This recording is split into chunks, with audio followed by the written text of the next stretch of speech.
mentioned that topic was receiving, were we exploring it in the same way?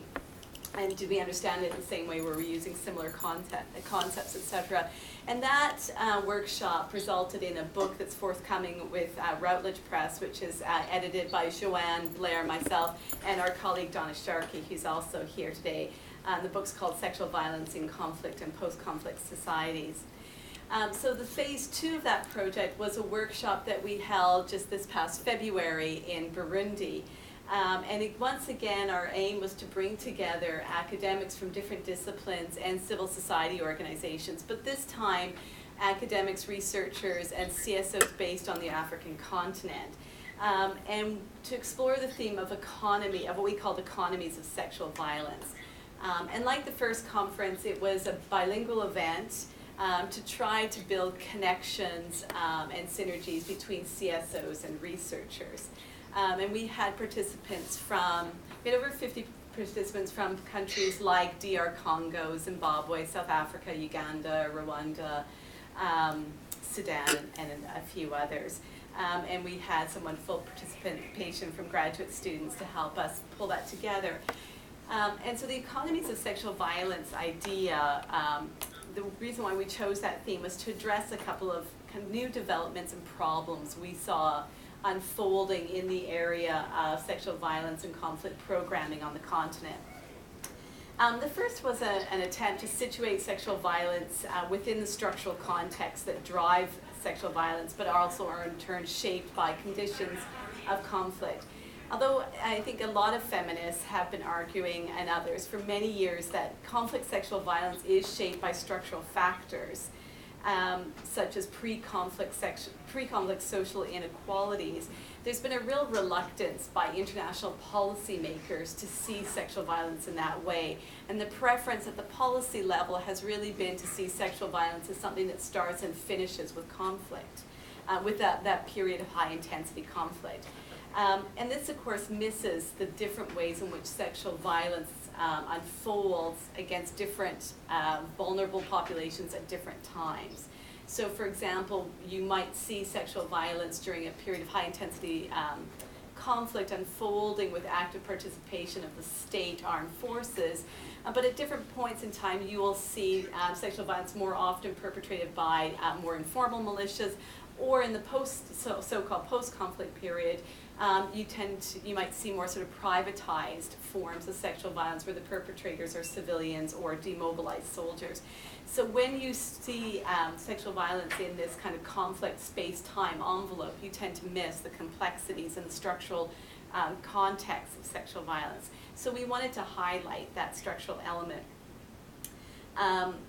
The second thing we wanted to highlight through economies of sexual violence was the many different kinds of economies that are in fact generated by the hyper-visibility that sexual violence, certain kinds of sexual violence in conflict zones on the continent have attracted in recent years. So here we're concerned about the emergence of the kind of social, professional and monetary capital that's been accumulated for some researchers based in the global north, some policy entrepreneurs, gender or conflict experts, some institutions like transitional justice institutions. And we really felt there's an urgent need to understand how certain forms of sexualized violence unfold and how knowledge about them unfolds within these economies that are generated by international funding and programming and intervention. The third theme that we wanted to highlight through economies of sexual violence was the need for more research and attention to gendered forms of harm that are not currently well understood. So some forms of sexual violence against women in some contexts is now fairly well recognized, but there is a growing and far from explored understanding of the role of sexual violence against men. There's certain different kinds of gendered forms of harm that are just not visible, in part because of the hypervisibility of sexualized forms of harm. And there's been too little research done on the effects of violence and the effects of sexualized violence. There's lots of assumptions about those effects, but there's been very little research actually unpacking them and trying to disentangle relationships that we assume are in place to really explore how they fit together. So what part of our interest in economies of sexual violence at the Burundi workshop was to consider some possible next stages in research and data collection, and to explore the possibilities for research networks between academics and CSOs on the African continent, but also more broadly. So today's panel comes out of that context, and we've chosen the theme Women and Livelihoods to reflect some of the conversations that we had in the Burundi workshop and some of the themes that I've just talked about. Both speakers, Joanne and Annie, are involved in large projects, sometimes in the preliminary context, looking at some of these gendered forms of harm or structural economic relationships that we think have sexualized dynamics, but that they aren't fully understood, and we want to try and talk about research projects that are aimed at pulling those apart. So given that the tech guy, who showed his face has disappeared again, bless him, I'm going to go to Annie, and that allows me to also resurrect the computer system that's gone to sleep. So stay tuned for Joanne, and over to Annie. Thanks so much, Doris. As Doris said, my participation comes from a couple of years of collaboration with Doris and Joanne and Blair, and more particular sort of intensive discussions over the last year. So I wanted to thank Doris for the invitation, and also to having me to Burundi. So that's part of where this conversation comes from. So as Doris said, the project that I'm working on and that I'll talk the most about concerns a collaboration of historians and activists and researchers concerned with marriage, gender, and conflict situations. But I'm also going to speak a little bit to earlier research that I've done on age at marriage in times of relative peace. So I'm interested, as Doris is, in this relationship between structural inequalities that pre-existed to conflict situations and their relationship to sexualized violence and other forms of violence during war. So in my work, I'm interested in forced marriage as one form of violence, or perhaps a constellation of forms of violence in conflict situations. And it's through this form of violence that we can see and explore historical gender norms, including historical hereditary slavery and other forms of slavery, as well as contemporary gender and sexualized violence. So forced marriage, I think, is an illuminating case with respect to economies of violence, and Doris's work has, sort of provoked me to think in slightly different terms about the relationship between marriage, gender, violence, and economies. And like Doris, I think that marriage and violence is related to historical gender inequalities, contemporary structural inequalities, and questions of livelihoods. And what I'm going to try and do because it's meant to be a roundtable and more informal and so on, is I want to touch on three aspects of this question and touch on those two projects, the one that has to do with marriage, gender, and age in times of relative peace, and then the project that we're working on together right now that has to do with marriage, violence, and conflict situations. So the three aspects of this question around sexualized violence in war and economies or livelihoods, I'm going to look at times of relative peace, so making a very straightforward argument that basically I can make in one sentence, which is that there is a connection between early age at marriage, or marriage, gender discrimination, and socioeconomic development. The literature is clear that with low levels of socioeconomic development, you have high incidence of gender discrimination, in particular in areas around marriage. So in earlier work that I did, in fact, in my doctoral research, I found that in countries where you have the lowest level of socioeconomic development, you also have the lowest average age at first marriage. I'm not talking about second marriage, I'm talking about first marriage. So it's a fairly easy argument to make that there's a relationship between economy, socioeconomic development, and practices around marriage and age at marriage. The second dimension of this question around marriage, violence, and economies has to do with during conflict situations or during upheaval. Because in that same research, when I was looking at early marriage as a human rights issue at that time, it was clear that one of the causes of early age at marriage was social upheaval. So during times of conflict, you will often find that the average age at marriage goes down. So when communities feel under threat, gender norms often become quite solidified and monitored. And so as families and communities more generally are worried about survival, there tends to be a regulation around gender norms and marriage in particular. So the research at that time, and again, I haven't checked it more recently, but at that time showed that at times of war and even upheaval, and it's not even has to be outbreak of conflict or war, it can be other ways in which communities feel at threat or under threat, there will be a relationship to age at marriage and norms in marriage being, as I would just say, sort of solidified. And so you also find, of course, in the cases of conflicts that we're looking at in our project that includes Sierra Leone, Liberia, Uganda, Eastern Congo, and Northern Uganda, in those conflicts as well, what you see is a mobilization of historical gender norms at the service of militia or other rebel groups. And by that I mean that what we found, what so far the literature has found, and I'll tell you more what we're doing right now in our own research, but what the literature and what preliminary research has shown is that rebel groups will often mobilize gender norms almost as a shorthand for an understanding of roles during war. So when you look at the case of practices that are referred to as forced marriage, you see that this term bushwife, or more generally wife, is used in order to connote certain expectations of behavior. Very gendered, very stereotypical, but very useful, right? So there is an expectation then when you assign someone, a woman, the role of wife after usually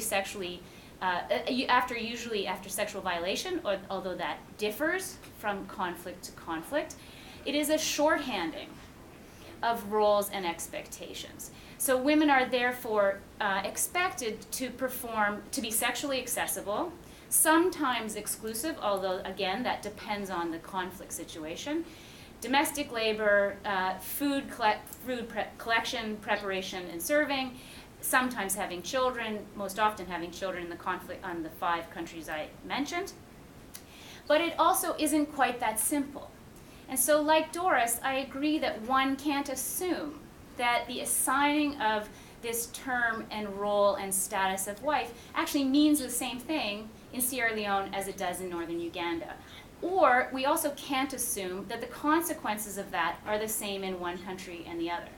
So given that we're concerned with a flattening of analysis because certain terms are used and mobilized both by activists and by academics and also by policymakers, we're actually trying to, through qualitative research in each of the 5 countries, figure out exactly what were the experiences of women and men in the 5 countries in this, and it's a very particular practice. We're not looking at all sexualized violence. We're not looking at all gender violence. We're particularly concerned with practices described as forced marriage in each of those 5 countries.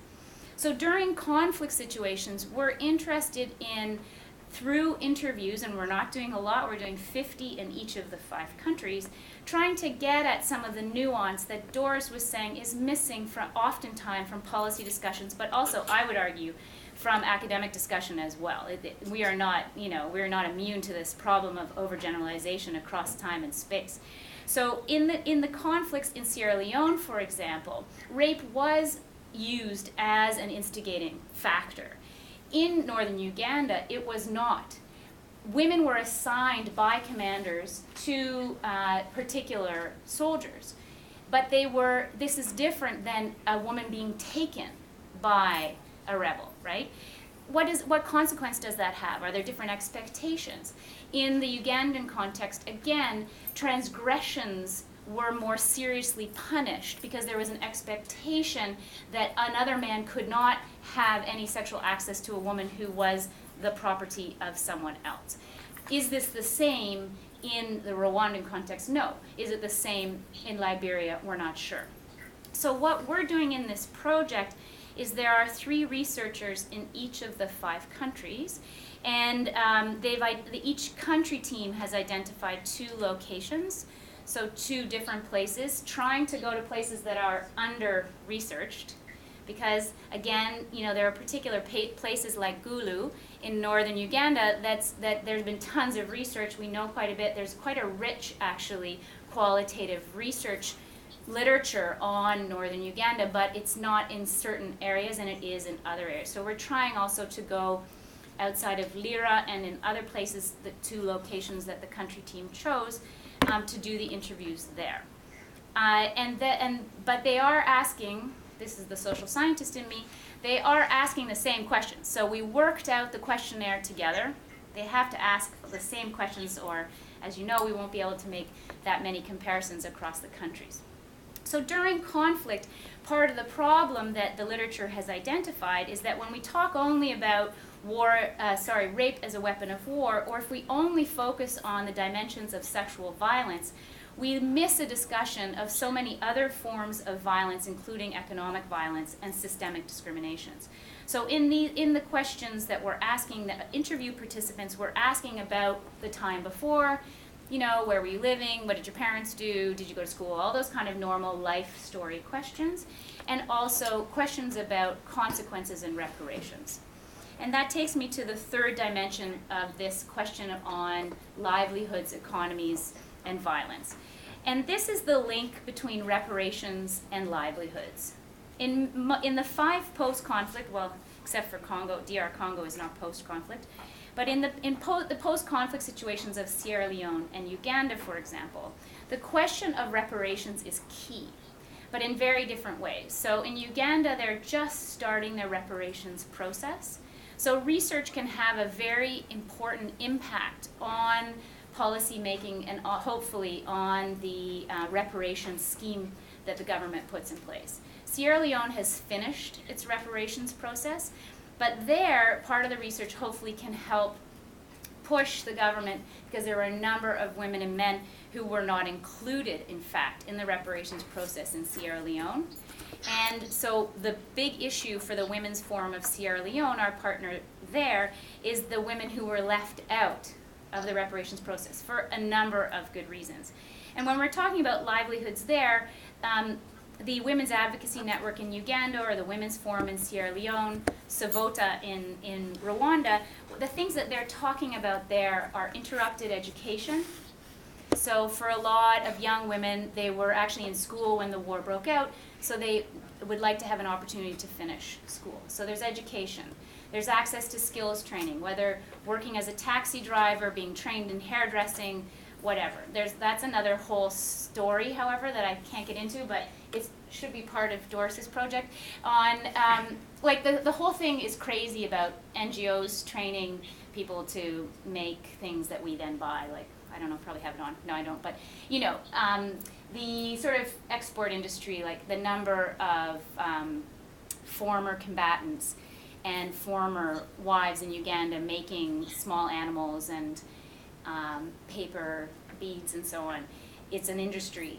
It's an absolute NGO industry. And I was told, and here I'm going to probably breach a confidentiality, no, I was told I could say it outside of Uganda. I was told by my research partner in Uganda when I bought a hat from directly from the women's group that I wasn't allowed to wear it in Uganda. And I said, well, why not? Because the NGO, it's like just, the regular hipster hat that with the floppy in the back, right? Crocheted sort of thing. That the NGO didn't want them to be selling it directly to clients. And that they sort of had the copyright on the design. I'm thinking, you should come to Toronto and see how many people are wearing that design hat. But this was very troubling to me. This was very troubling to me, that she was concerned that I would wear the hat and that they would get in trouble for selling it directly to me. The same is happening with bags and with beads and with so many things, that they feel that amount of kind of surveillance and control by the NGOs that are apparently working in their interests. So this question around livelihoods, economic development, I think is really an important dimension of our work. And although I don't, this is not that what I do, but we are hoping that our partners in Uganda and elsewhere can use the interviews as forms of lobbying when we're able to then have aggregate results on, okay, women are, what their top priority is, for example, in Uganda, to have their children born during the conflict to be recognized by the father's clan, for example, right? This is a big issue in Uganda. It plays out very differently in Rwanda, as you can imagine, and differently again in Sierra Leone. So what might be the most important issue for participants in our research in Uganda, hopefully that research, they can figure out what they want to do with it and how they want to use it as an advocacy tool, but that we'll at least put in place some things for them. And so, as I say, in northern Uganda, they've just started this women's advocacy network, and it grew out of a storytelling project then that Erin Baines from the University of British Columbia has been working on for many years, and that's where they had worked together for 3 years, this group of women, and then they decided to put together an advocacy network. So by way of conclusion, I just want to highlight another couple of questions that we're toying with in this research. And one goes back to this earlier point of Doris's about the sort of lack of, how did you say it? You talked about the structural element, but I would put it into a slightly different context. One of the things that drove this research project was that people were using the language of slavery and modern slavery to describe women's experiences in war that were just being described as forced marriage. And the other important collaboration in this project, and I'm glad to see my Tubman team here, is trying to historicize practices described as forced marriage or modern slavery in war. Because there's a mobilizing of a language without an historical understanding of its trajectory. And so again, this term bushwife, there's some controversy in Sierra Leone as to whether it existed, a practice where a woman was abducted and then named as wife, although not recognized in customary law as a spouse. So some people, at least some people I interviewed, said that a bush, quote unquote, I put it in entre guillemets, a quote unquote bushwife in Sierra Leone was a couple not recognized in customary law, in other words, where the families had not arranged the marriage, right? So it was not considered customary, and therefore. So in all sorts of different contexts, you can imagine an equivalent sort of unrecognized relationship.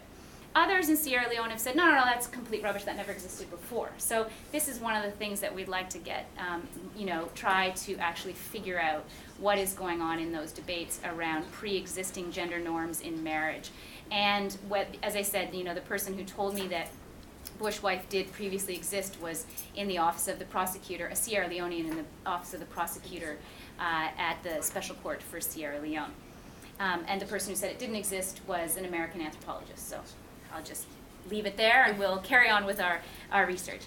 So one of the things that we're trying to do, as I say, is to deeply contextualize and also historicize these practices. And we are collecting through archival work in London and in the missionary documents and elsewhere, we're trying to collect and digitize material that looks at gender norms around marriage. And it's a bit tricky because, again, it's not always in times of war, but we do know that people in all, across history have been abducted in times of war and held for labor, including sexual labor. And the second thing I just want to leave you with is that theoretically, the other thing that we're looking at here is what some anthropologists would call a deterritorialized ethnography. And here we're trying actually to trace the development of this idea of forced marriage as a crime against humanity. At the same time, recognizing that we're very much implicated in that norm generation ourselves. So by virtue of me, talking for the last 3 years about the decision from the Special Court for Sierra Leone finding forced marriage as a crime against humanity, I too am participating in the production of this norm that we ought to be naming these set of practices as a distinct crime against humanity. Even though I argue in my work that we shouldn't be calling it a separate crime against humanity, I think it's enslavement. It should be prosecuted and named as enslavement.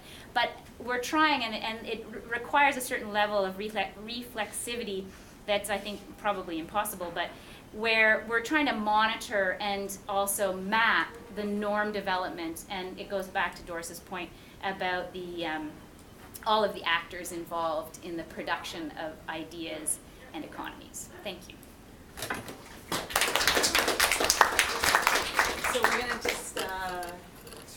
Call her. Hi Alex, it's Larry.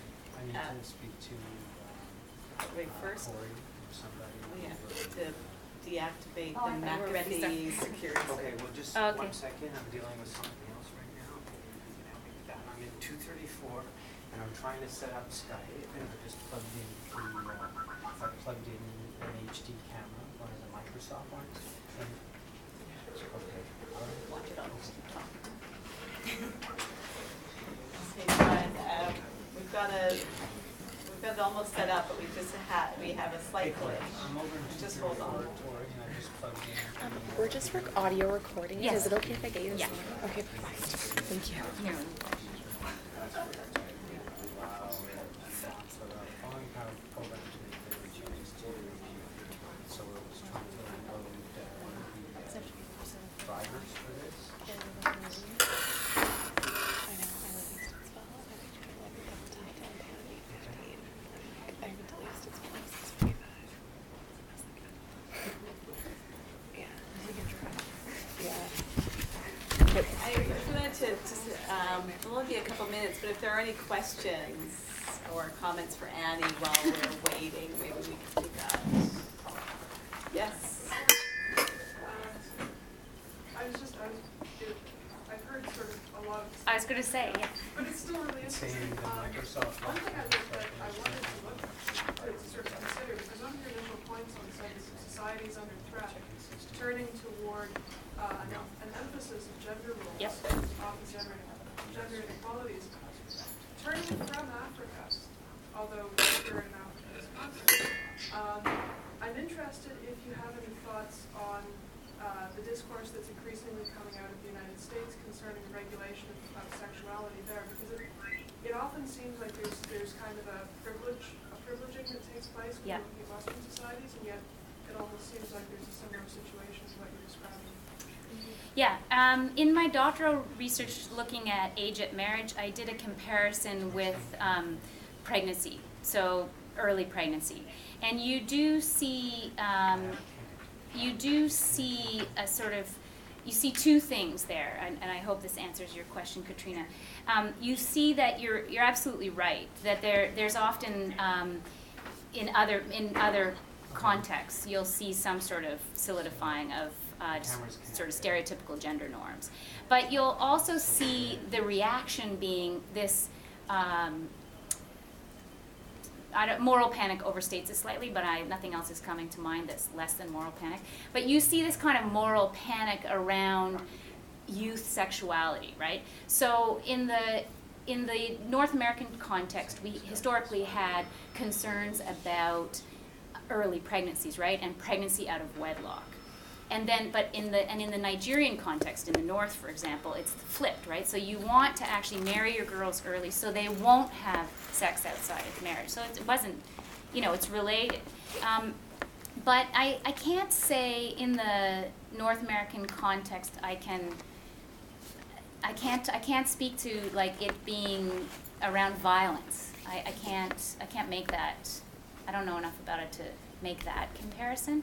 But certainly what I found was, and this is why I argue that we actually have to be very careful about our conclusions, because often you can have sex early and there are no consequences. You don't get pregnant, and if you do get pregnant, you don't have troubles giving birth, which is why it's really problematic in different countries, right? Because if you have problems in pregnancy in northern Nigeria and there's no healthcare system, you or the baby may die. I mean, it has really serious implications on maternal mortality and infant mortality. And so then people get all up in arms about that, when in fact, girls of the same age are having sex, just without the same consequences. Is she there? We're just rebooting. You're rebooting. I just wanted to know a little bit more about your research methodology in terms of the interviews that are being done. Yeah. In terms of recruitment, resistance, and how that compares across countries. Yep. And the the choice to have these standardized questions? Yeah. How does that do with that? Yeah, so the first meeting that we had around methods was a year ago, October, at York. So all of the country team leaders plus the historical working group came to York to talk about questions of ethics, research, survey design, and all the rest. And we had lots of debates then. Then we met again in November in Nairobi with the complete teams, so not just the team leaders, but the other participants who will be doing, or the other researchers who will be doing the interviews with participants. And at the initial meeting, we talked about whether we would do a survey, in fact. And we agreed that that wasn't what, we didn't have the resource. We have $200,000 over 3 years in 5 countries. Like, we don't have the resources to be doing it. Plus, we all had a kind of bias towards the qualitative and not the quantitative. So we wanted to be able to do richer one-on-one interviews. So the choice as between survey and longer interviews, we did that way. I think in the future, as we go forward on the project, we'd like to be doing more of a mapping that's broader, but that's if we ever get that money. So that was the first choice that was made. We talked a lot about ethics, and it's very difficult because the contexts are very different and the insecurities are very different. So, our researchers working in Eastern Congo there are different concerns for them, and the security of their data. One of our colleague in Goma's office has already been broken into, his laptop's been stolen, et cetera, et cetera. So there's very different issues there. So then the reason that we chose the one survey, and what we did was I did standard questions, then they broke up into their 5 country teams, then they worked on the questions, and then we came back together and we made the final questionnaire from all of their input, which actually took me longer than you would think. You think, oh, no problem. But like what the variations and the questions, so that's what we did, is they all worked in their country teams saying, this question won't work, this language has to be like this, we won't ask that question. So they all worked on it, and then we came back together. And so we have a French and an English. I would not say the French is a direct translation of the English, because that wouldn't work, because we have 2 Francophone, 3 English. So, but we did decide, and I was quite forceful about this, that we wanted to have the same questions asked in all locations. The country teams chose the locations based on underrepresentation and where they had contacts, and it does vary from country to country because the NGOs, some NGOs are more, like some NGO partners who are the researchers have deeper connections in different communities and not in others. So the recruitment is through them. So it's often, they're already working in the community. So that's certainly the case in Rwanda, in Uganda, I don't know, frankly, in Liberia. But, so yeah, again, like Liberia's a bit different. Yeah, just because they're, does that answer your question? Yeah, that's really It's reliance. What are some of the problems you're encountering in Liberia? Why is that? Just a lot of the NGO partners came out of a coalition on women's human rights in conflict situations that Doris knows about, and that was funded by Rights and Democracy in Montreal. And so we actually had been working together for almost a dozen years. So those relationships are very solid. Liberia, our partners in Liberia were not part of that coalition, so I haven't known them as long, the relationships aren't as deep. And one works at Medica Mondiale and one is a journalist. So it's just a different team, as opposed to 3 people from the Women's Forum in Sierra Leone who've worked together, done research on reparations. I've known them for a long time. They hosted our meeting in Sierra Leone. So it's different, like each country is a bit different that way. The quality of the output may be affected as a result, right? I mean, but I was pretty forceful about the ethics stuff. Who knows whether, I mean, informed consent, I think informed consent is really important. But they didn't want to read, for example, a lot of the researchers didn't want to read the informed consent letter to people. And I said, you know what, you have to, because it's we won't get fined. If I got audited and people aren't reading informed consent letters to illiterate women in rural wherever. Yeah, I You know, got it's an a image. serious I don't implication. know if- And Can we on test this just real quick so we on can verify informed that consent, it was very it's interesting. good? In I'm Rwanda, just gonna- forced marriage was not researched during the genocide. She Like, goes to it was not try and- researched as a form of violence during the genocide. And even though Remember you did last time? there were So testimonies I don't about know. it.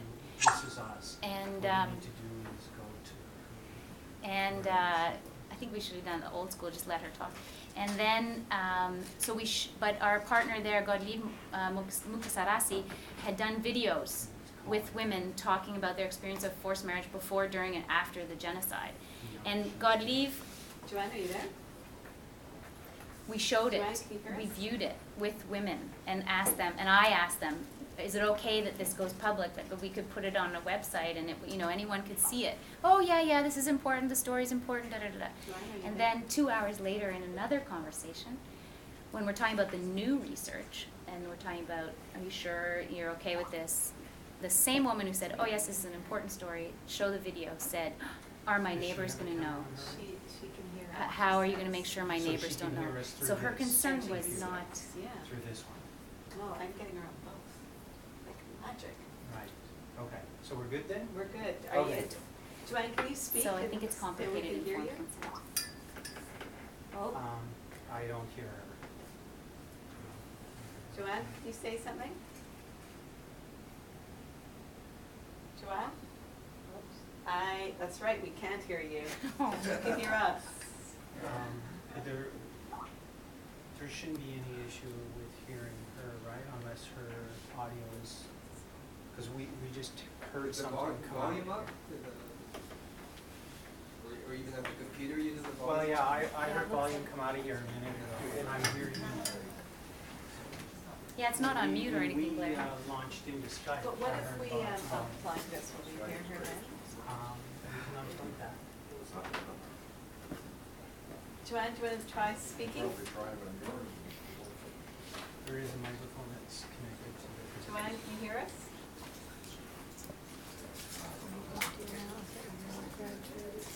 Yep, she can hear us, but we can't hear her. That's right, we cannot hear you. It's a public relations. And nor can we see you for that Yeah, matter. and I work right now. Let me just exit out of it here.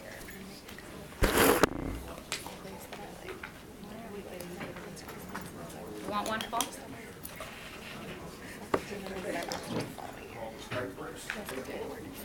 Yeah, like to figure out what I want to do. Oh, there she is. Yeah, exactly. Okay, so, or we can see her, but we can't hear her for some reason.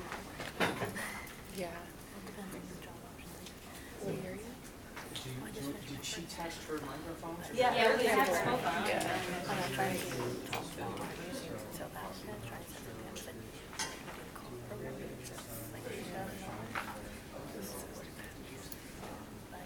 Isn't there like it wouldn't be that place where what do you want to do? I'm not sure. Oh, that's really Yeah, she's a York, she was, no, she's not at York, she's in Paris, but she worked also with John Saul. Yeah, Yeah, and she did her main on the Angolan community. yeah. Okay, we're hearing something like that. Yeah, no. Oh, Yeah, that'd be neat. That'd be really cool. you can claim her. You could probably just place them too. Well, Yeah. largely Angolan. You know, if we just, well, I do this with the camera. I want to do that too, and I'd actually like probably I don't think so. Our audio is like good, in the third but year. now Yeah, it lines up with my third year. it may be on her end, it may No, not. we had her Because you earlier. can go with like a special Yeah. student and be like, just go next.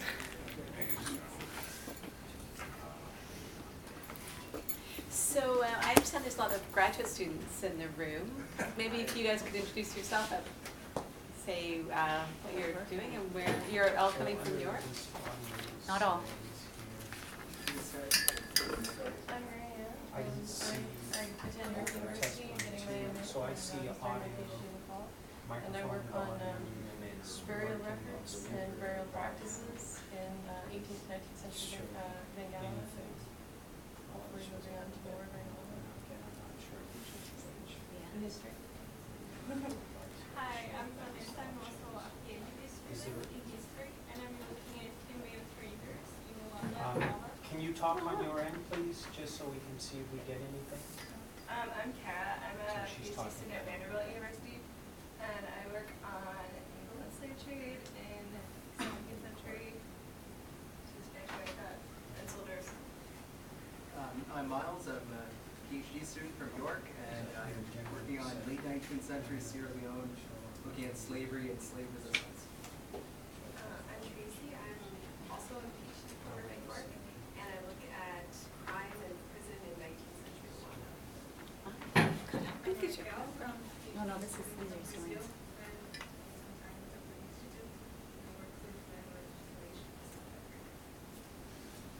I'm Stephen Thompson. I'm an assistant professor at the University of Brasilia, and I'll probably come here next year for the PhD. And I work with slave trade from Benguela to Rio de Janeiro and from the to the hinterland in the 18th century. Testing 1 2 1 2 3. So I just heard a Skype, that Skype noise that you hear, and that came through our system. It may be physically on her end because I'm able to play the thing, and then we're able to hear the Skype. So that Skype noise is suggesting. Customary justice and the rule of law and where did the cameras? Well, we can unplug the camera. There. I'm going to just unplug the camera. Okay, so I've unplugged the camera. Can you hear us, John? Well, for our side, she won't hear us now because the mic is connected to that. We have to look at it. Wow. Get her. What do you mean? I'm Paul, former president of CAAS, and nominating Annie for director of company. Very funny. The whole executive. I'm Jose, former president of CAAS too, and I'm the one who actually nominated That is no competition, that's the thing. Let's be fair. And I'm Frank Luce, I teach in social sciences at York, and I'm working on labor issues and rules. I'm Donna. I'm a prof at the Now, State you're getting University audio of New if York, you're dealing and I with look at her violence, or gender, not. and education So in Sierra you can hear Leone. us talk right now.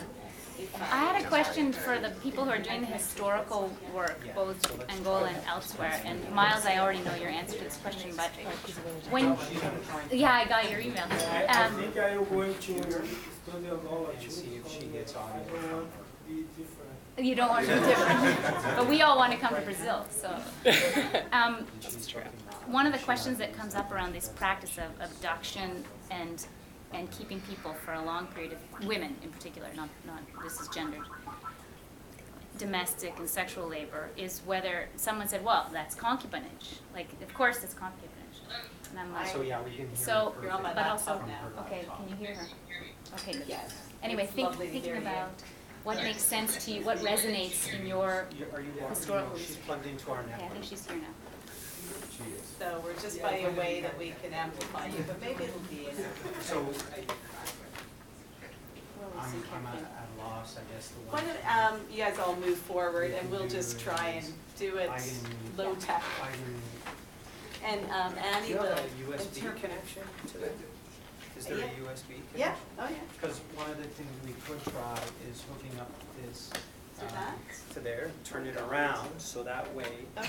should be able to see them. Well, we're trying one more thing, Joanne, hold on. 2 a.m. So just let's see. Okay, can you speak? Well, no, right at the moment it has to. I'm just wondering if it's going to work or not. Is she presenting in French or in English? English, Yeah. probably. Are you presenting in French or English?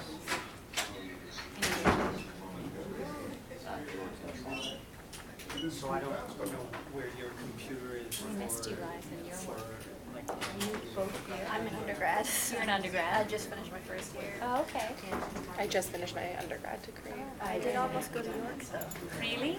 For what degree? Go back to the For history, but then I was also interested in the African studies there too. So we But just I plug live in that Ottawa, so I same switched. Microsoft. We lose a lot of people from Carleton for those reasons. citizens. Yeah, just for me, it kind of felt like York felt like So we're able to Carleton. hear her. It does. It feels very. Yeah, because then U of T is like U O. Yeah. So No, it's absolutely it right. felt the You're same. right. Totally right. I've heard a lot about that. Yeah, it's the suburban new. Yeah, just do that. Yeah, you just do it. Can we just City beside. Quasi. I tried earlier. Does he Quasi. teach here? He's a visiting scholar from the University of KwaZulu-Natal. Okay, so you're Quasi.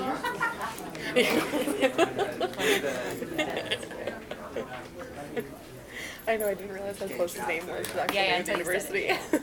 Joanne? No, yes, then I reduce it. You moved it by the audio? Yeah, well, I mean, it was just there, but you wouldn't hear us, we couldn't hear her. You take it out. She was introducing herself. Joanne, we're going to just speak for a second. We're going to keep talking a bit with the audio. Just talk. Who's taking over? Rain in Paris. Yay! It's cold and raining. Okay, great, Joanne, we can hear you. Yeah? Yeah. Doing poetry. So, She's not we're done. gonna go with the laptop, you can. We don't care. CAAS conference. Yeah. That's probably a good thing because I'm looking exhausted. Are you, yeah, well, you can drink more wine this way. Well, I have in this waiting period. Thank you, Larry. You're welcome. We're just gonna fly. All right. See. Okay. Thanks Good luck. so much. Thank You're you. welcome. Thank you. Bye. All right. Okay, We're back. we're back, and I think you probably had a glimpse of people. I'm sure you committed that to memory. So I'm gonna hand it over to you while the connection is good. Let's just go with it. So, without any more delay, we'll hear from Joanne Lebert. Doris, can you tell me how much time I have? How long does the session go till? Goes till 3:30. Half an hour. 15, 20 minutes, and then 10 minutes for questions. Okay, I don't think I'll speak that long, but I look forward to the discussion. Thank you for inviting me to speak. I'm sorry for being here in Paris and not in Ottawa and making this so technically difficult, but thank you for your patience. And thanks to Annie as well for the wonderful presentation. I was taking furious notes, so it's a pleasure to be communicating, teleconferencing, I guess, via Skype in spite of the glitches. As Doris mentioned, I work for a Canadian NGO called Partnership Africa Canada, where the office is based in Ottawa. I am the director of the Great Lakes program there. By Great Lakes, I'm referring to the DRC. It's all of its immediate 9 neighbors, plus Kenya, plus Sudan. So just about a huge swath of Africa, and I'll explain why that is in a minute. Partnership Africa Canada, or PAC for short, essentially works to improve natural resource governance, and that's a bit of a series of buzzwords, but in general, it's about improving accountability and transparency with regards to mineral wealth in Africa in particular, and ensuring that local populations are aware of revenue generation, of money changing hands, of the, I guess, potential economic benefits that are being derived from this wealth, and how they can demand greater accountability to make sure that they can that these investments can actually benefit them in the long run. Specifically under the Great Lakes program, one of our, or the priority, I guess, defining what we're doing is working on what's called, perhaps erroneously or in a misleading sort of way, is conflict minerals. So PAC is a co-founder of the Kimberley process, which is essentially trying to control the trade in rough diamonds. And we have taken a lot of that expertise and have done extensive consultations in the region in fieldwork to propose a certification mechanism for what's called conflict minerals, which includes a number of other minerals: tin, tungsten, tantalum, and gold, which the UN group of experts and states in the region and civil society have identified as being directly complicit in conflict financing. And there's a number of regulations and laws in the US and internationally that are responding to this.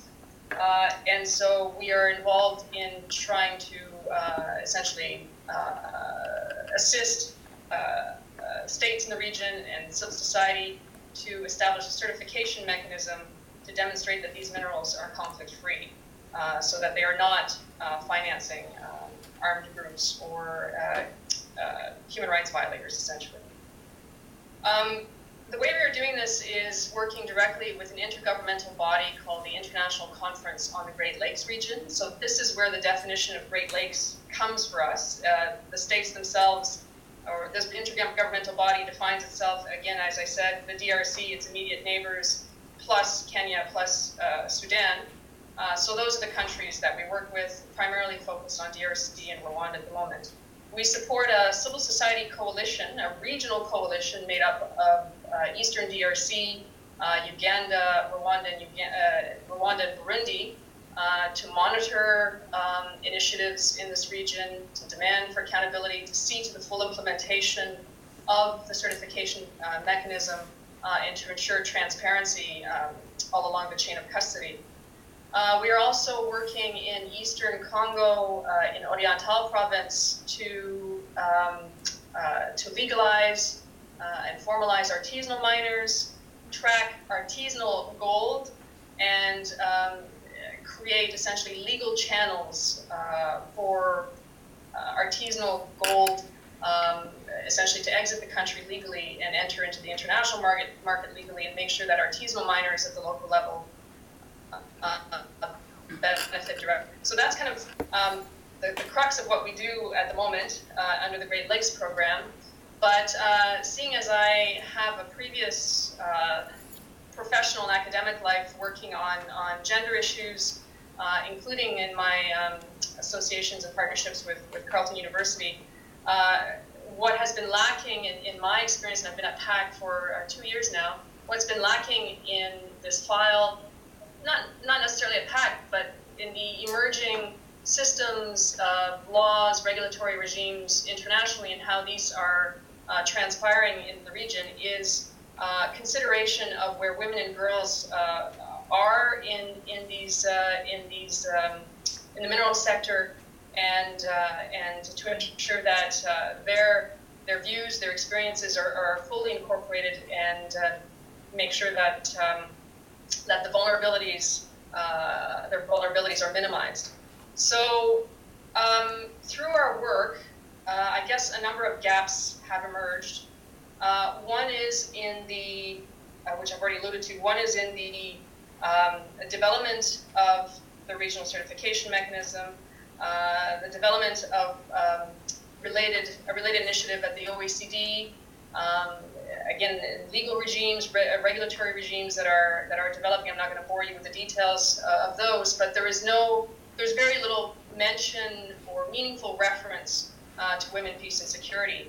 And this is in a region where obviously, gender equality is a primary concern, and Annie spoke to that, I think, very well, about pre-conflict inequalities, issues of sexual violence, of forced marriage, how these pre-conflict inequalities are accentuated in times of insecurity.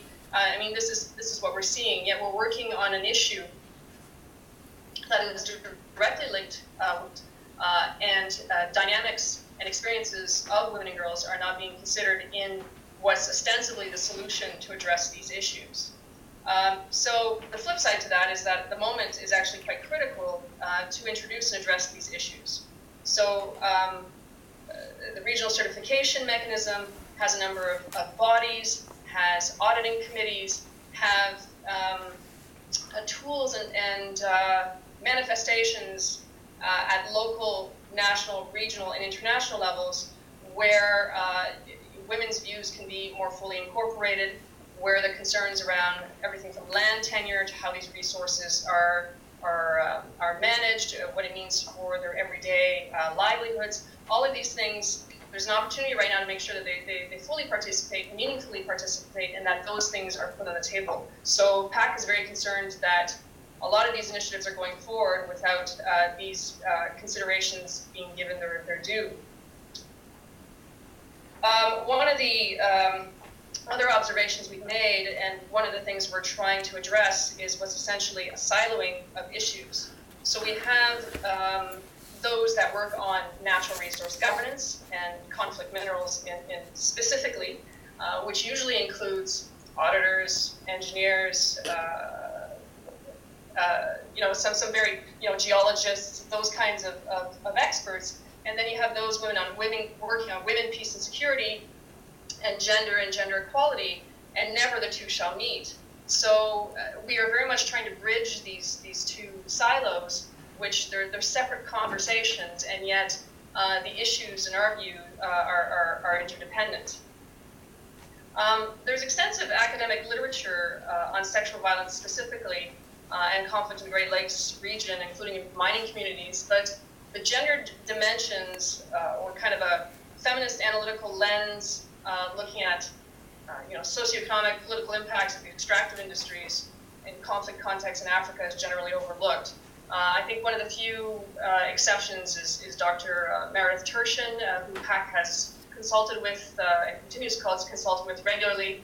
And then the workshop that Carleton's Institute of African Studies with PAC and others organized in Bujumbura was an opportunity as well for this kind of new budding area to be explored further and to make connections with practitioners and civil society organizations on the ground that are also calling for improved understanding, a more nuanced understanding of how women and girls actually participate in natural resource governance, in supply chains, from mine sites, from exploitation, right up to the border, including cross-border trade, that we need information about these things. And so this, I think, is emerging as a priority, and the workshop offered an opportunity to discuss these issues. Outside of academia, the gap has been very evident for us. There's been a number of UN panel of experts reports on the illegal exploitation of natural resources. No mention of gender whatsoever. Of course, their mandate is very strictly defined, but gender is not part of their mandate, nor have they even suggested that this is an important consideration, in spite of the fact that violence against women and gender inequalities, especially as relates to natural resources and land management, are clearly a critical issue related to peace and security. Reports of donor contributions, donor programming, make clear that gender is overlooked as well. There's a number of international industry initiatives to create clean supply chains. These are devoid of any gender considerations or analysis.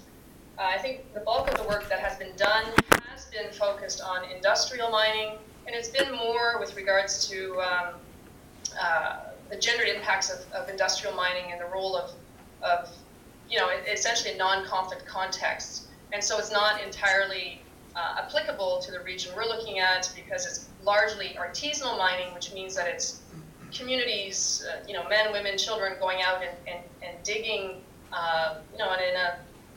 in an informal way, and then these minerals find their way into the market.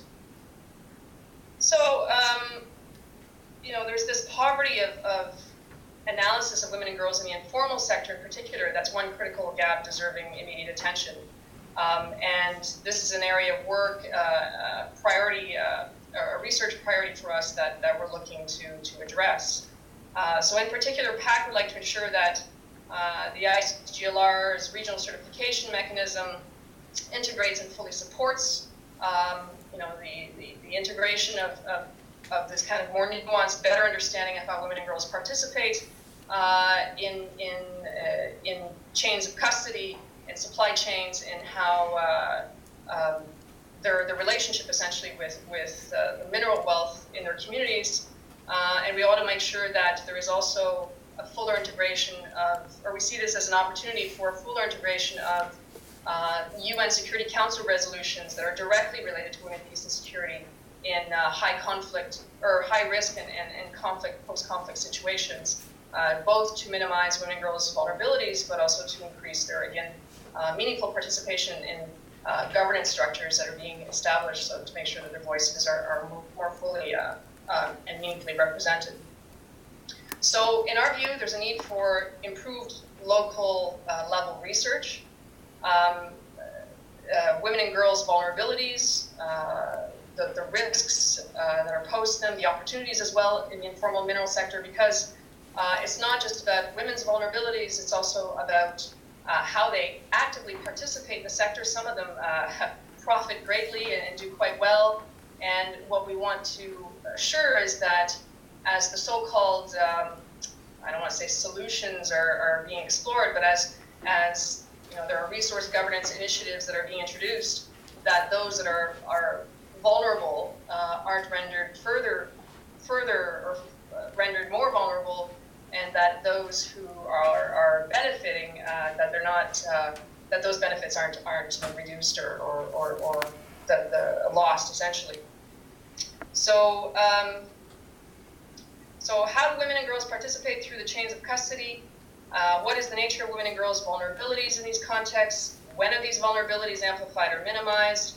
What possibilities exist or may arise? Might women and girls be more marginalized by the imposition of resource governance initiatives? So these are kind of the questions that we're looking to address. The everyday experiences of power and equity are very rarely examined at the interstices of natural resource governance in borderlands, trade zones, shadow economies, the area that resource governance work targets. So this is a gap that could inadvertently negatively affect or further marginalize women and girls as resource governance policies and practices are more fully institutionalized in the region. And as I mentioned, it's also important to more meaningfully integrate relevant UN Security Council resolutions into the kind of structures that are resource governance structures that are being established. The other thing that we're hoping to, or that we've identified as requiring some attention, is untested assumptions about sexual violence and the extractives. And I think it goes back to what Annie referred to as the flattening of analysis. There is some gross generalizations in our view that are made about gender-based sexual violence in mineral-rich communities, which essentially lacks nuance. The leap is done very quickly, and this is often, in our view, has been used for advocacy purposes, especially in the United States, which has had some impact both in terms of the development of legislation in the US and in the DRC, essentially trying to introduce corrective measures. But I think analytically, there's been a poverty of analysis which has ill-represented what is actually going on, or essentially blocked a more fuller analysis of what is happening and better understanding women's experiences on the ground, but also the reaction, the advocacy campaigns themselves based on this analysis has produced laws and initiatives on the ground that has actually adversely affected women. And one example would be in the DRC, in response to these campaigns, they've passed, I mean, the DRC loves legislation, and they've passed a legislation that essentially bans pregnant women and women from being in the mine site at certain times of day. So women who are pregnant cannot be in the mine sites. This is both industrial and artisanal. And women, even women who are not pregnant, cannot be at the mine sites specific times a day. And yet there are women who derive economic benefit from these economies, and now they're essentially excluded, ostensibly to protect them in response to some of the advocacy campaigns that have been carried out. So this flattening of analysis has had direct impact on the ground, which is of concern to us. And as well, I mentioned the need to implement UN Security Council 1325. There are national action plans in a number of member states.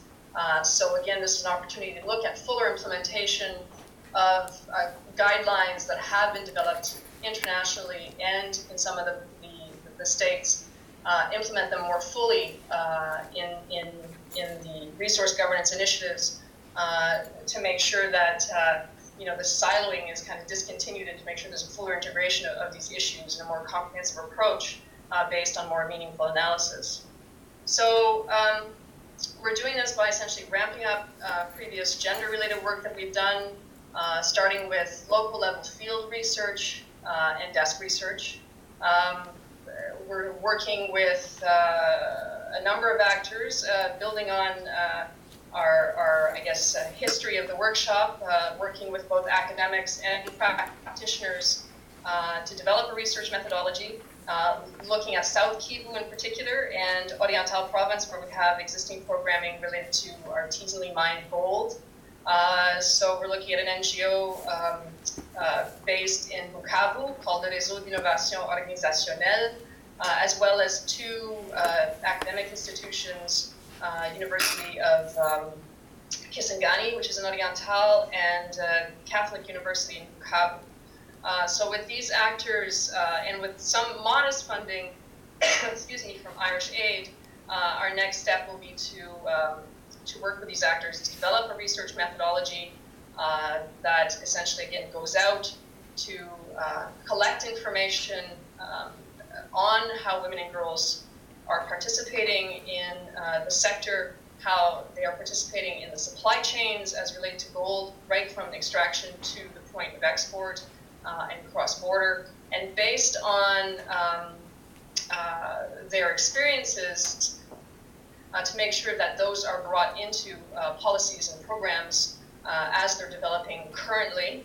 And that could be, in tangible terms, that could translate into the integration of gender considerations into audit practices and mine site inspections, gender training of auditors, gathering specific gender data, which could form the baseline analysis and monitoring on an ongoing basis of improvements or worsening situations, monitoring of resource governance efforts in the region to make sure that the impact is actually beneficial and not unintentionally negative, identification of incentives for inclusion of women and girls in sector-specific decision-making structures, training, and development of communication mechanisms to reach women and girls in more isolated communities with low levels of infrastructure and literacy. So again, so we're looking to work and give greater profile as well to local researchers who aren't sufficiently recognized for their expertise, and supporting them to do the field work and collect the data, and then to make sure that that data is actually used to, in addition to possibly publications, academic or otherwise, to inform policy and programming developments that are related to natural resources in the region. So this is what I guess the current state of play is. We're going to launch this in the next, probably by the end of May, will be my next trip to the region. I think if there's time as well to talk about research challenges, I think that would be interesting, given you know, learning. I'd like to learn from Annie and from others in the room, and I have a few ideas as to that. But maybe I'll leave it at that. And seeing as I think we're running out of time, and I'm open to questions. Great, thank you so much, Joanne. Okay, so that was really fascinating. I know it's been a long day for you, so thank you. It was really clear and very rich. So I'll just open it up for any questions, comments for Joanne.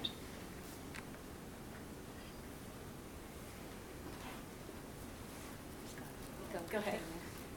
I was very interested by a lot of what you were talking about and a lot of the work that you've been doing, but one question continually came up in my mind, which is, how does PAC intersecting with women, with inequalities for women, how does it also intersect in terms of the environmental and sustainable practices? I know there's a lot of work that's been done by various NGOs concerning really engaging women at the grassroots level in a lot of those regions in the Great Lakes region to try and encourage sustainable development. How does PAC work within that context?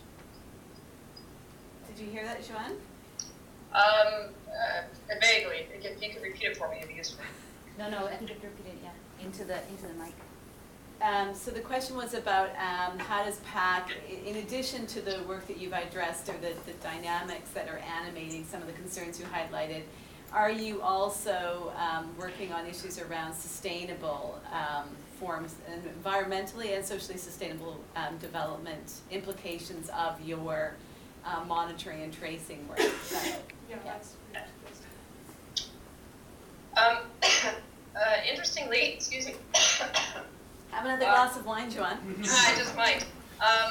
One of our sister organizations, and I say sister organization because it essentially developed from PAC, and as a result of our work, is called DDI, the Diamond Development Initiative, and it was born out of PAC because it essentially was recognized that the Kimberley process was very much focused on, mine to export or clean chains of custody or ensuring that minerals don't contribute to conflict financing, and was more interested in actually livelihoods issues, social and economic development of artisanal miners in particular. So from PAC, this new NGO is also based in Ottawa, has more kind of the sustainable development angle on things. That said, because we're working on gold currently and nobody else is working on those issues, wherever we are developing programming related to gold, because we are registering miners, because we're getting information, data about their everyday lives, hopefully eventually get even to the level of household dynamics, those questions naturally arise. So it's not something we're doing at the moment, but I certainly see that will be something that will be emerging in the very the near term. The certification mechanism itself does include a number of criteria beyond conflict, some of which are labor conditions, environmental conditions. I don't know if you know, but in the extraction of gold, artisanal gold, mercury is often used, which is extremely toxic, and has its evidence of its impact is visually obvious or visibly obvious in the region. And sometimes they use cyanide in addition to mercury. So there are clear monitoring criteria, excuse me, in the certification mechanism that monitors environmental conditions, and with the hopes that eventually there'll be the capacity to actually act on that information that's collected. But realistically, the states don't have the capacity to react to that at the moment, and much of the international focus has been on linkages to conflict most directly, with a view to address, for example, environmental considerations or labor conditions later on. Thank you. Any other questions? Blair. Yeah. Joanne, I'm not sure if you can hear me or Doris could be a ventriloquist. Do you have any sense, the women who work in the mines, how do they get that job? Are they related to the person who controls the mine? Are they from nearby villages? Are they itinerant? Do you have any sense? I know the research is about to start, but you've done some preliminary research. It'd be interesting what information you do have of the woman. I'm sure there's maybe a great variety, but some of that would be interesting. Yeah, I think one of the risks of this, and it gets into research methodology, I suppose, and Annie touched upon this. One of the risks is about overgeneralization. I mean, we're talking about Congo alone is the size of Western Europe. And we're talking about artisanal miners, which are scattered everywhere, working on a number of minerals. And so the context changes a great deal, even from location to location. So while we're trying to gather, specific baseline information about women and girls in this sector, at the same time, we don't want to overgeneralize. That said, or essentially what I guess I'm trying to say is that they participate in a variety of ways, again, depending on the mineral and geography and whether they're close to towns or whether they're close to the border, all those things come into it. They could be selling produce or meals to miners on the side. There's a great deal of prostitution. Some of them are actively in the mines. I don't know how to say it in English, but they're essentially crushing the rocks. Some of them are involved in actual trade, carrying the minerals, and as to whether or not they participate by extension. Yes, they're sometimes there with their children, not necessarily their husbands, but there's often conditions where the men go away and either the women are left behind, or I've seen mine sites where a few of them where it's just entirely women, and getting those stories and getting at the conditions that have led them there. And I don't want to risk overgeneralization. I think we're going to have to get down to specifics as to the factors, but also if it's linked to specific mineral trade, whether it's linked to close to a border or a town, or getting at those household dynamics are I think criteria we're going to have to define or include in the or factors we're going to have to include in the methodology. Any other questions? Can I have a quick, Joanne, it's Annie, just a quick question in the last 2 minutes. You were very political in your not naming names about the advocacy campaigns that have had a detrimental impact on the ground. Has some of that had to do with the advocacy campaigns talking about slavery in the mines? No, but it is that sort of genre. Okay. I'm not, there are a number of NGOs, but particularly in the United States, that have been driving, the direct link between sexual violence and conflict minerals legislation or initiatives. And one of them is the Enough Project, and there are others as well. But it's in almost in the same spirit as I think the ones you're thinking of, which some might say that the ends justify the means, and that legislation was rolled out, and we have seen a great deal of movement internationally and in the region as a direct response to legislation that has come out in the States, as a direct response to that advocacy. The problem is, I think, the way it represents Africa, Africans, the West, all those constructs that are deeply problematic are essentially reproduced. And again, it doesn't get at a nuanced understanding of sexual violence and its possible link to resource extraction, but more importantly to the pervasive insecurity and the inequalities that were pre-existing. I don't know if I answered your question. No, you did. No, you did. Thanks. Can I follow that up, Joanne, with a question about donors? So, is the legislative enactments that you're involved in and that are also unfolding around this project, are they primarily donor driven? You mentioned that the Congolese government is really quite fond of legislation, but is it donors that are primarily driving this particular agenda? I think the Congolese government is very fond of legislation because the Congolese government is very fond of legislation. I think they like to be seen to be doing something. The 11, now 12 member states of the International Conference on the Great Lakes region had recognized this as an issue long before the rest of the world woke up to it. So there was some political interest that crystallized over time and wanes and increases sometimes. But it is really the international legislation and regulatory developments that have really provided the impetus, essentially put a lot of stress on the states, because especially the U.S. legislation called Dodd-Frank has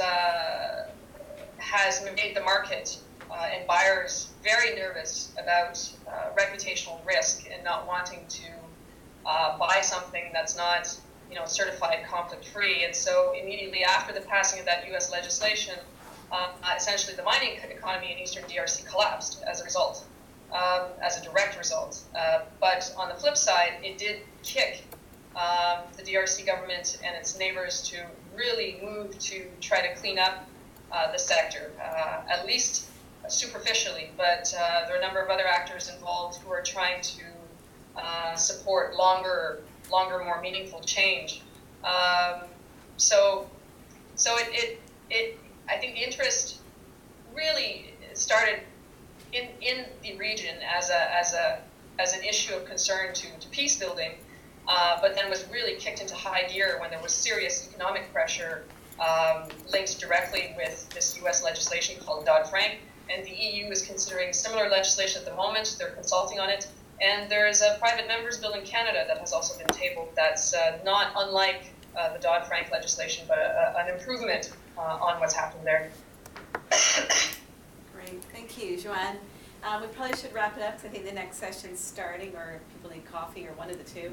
And you probably need to get to bed. So thanks again, Joanne. That was really great, and thanks for your perseverance.